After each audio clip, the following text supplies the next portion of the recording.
Evening po sa inyo lahat. Ito po, papakainin naman tayo ng for baby. Ito si Baby Cat na lagi kong pinapakain. Ngayon lang pumunta ng gabi. At ito naman yung isa. Okay mga kapit lover. Pakain ko na po sila. At ito naman si Miming. Yan po si Miming mga kapit lover. Yan po ay pusa ng kapitbahay. Ayaw ko kaninong pusa. Hindi ko kilala kanino. Hindi ko kilala yung may-ari. Basta napunta lang siya dito. At ito naman ay laging napunta dito. Sige, kain lang ito.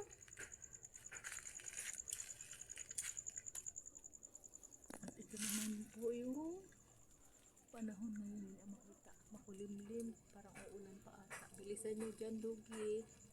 At ito naman yung aking papaya. Nagdaanan na ng bagyo. Buhay pa rin.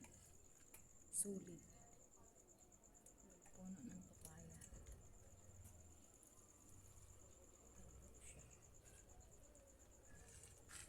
Sige, kain lang ito. Lover, yan po ang baby doon na kapitbahay. Lagi ko pa yung pinapakain. Umaga, tanghali, gabi.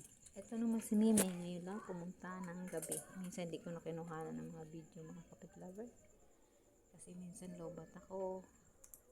Hindi naman porke na pinapakain mo, kailangan mo pakuhanan talaga ng every pakain mo, kuhanan mo ng video. Hindi ako kasi minsan basta pinapakain ko na lang sila, pero hindi ko talaga yung every pakain ko bibidyohan ko sila, hindi.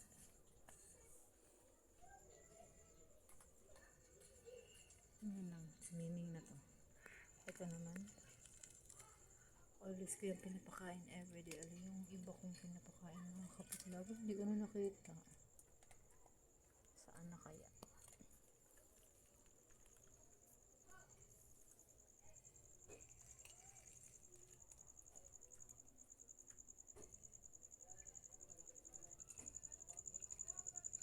Kaya lang po, iniilawan ko kasi nagilan kasi mga kapitlago. Kawawa naman.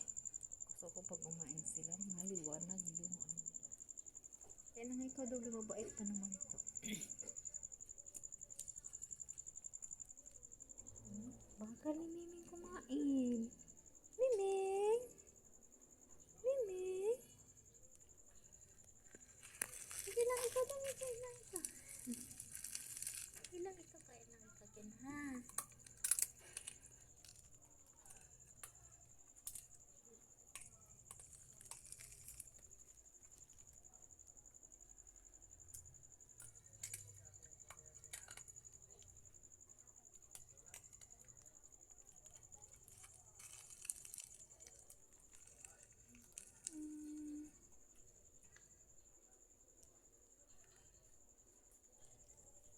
Bye-bye na mga kapitlaw. I take care po sa inyo lahat. God bless. Maghuhugas na po ako ng plato. May gagawin pa po ako. Okay. Thanks for watching mga kapitlaw. I take care po sa inyo lahat. Happy Saturday. Bye-bye.